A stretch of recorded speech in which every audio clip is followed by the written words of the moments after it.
People often say that Willie gets stuff done. One of the things that I've gotten done over the last few years is the bicycle swap, something that I'm very proud of.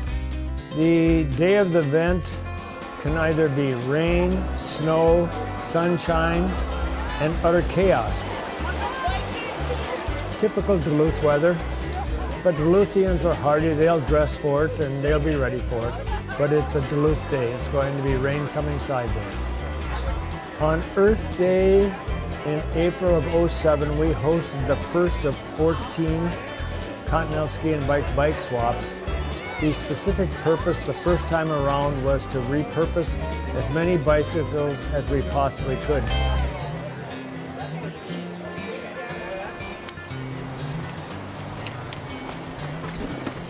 We can proudly say that we have repurposed several thousand bicycles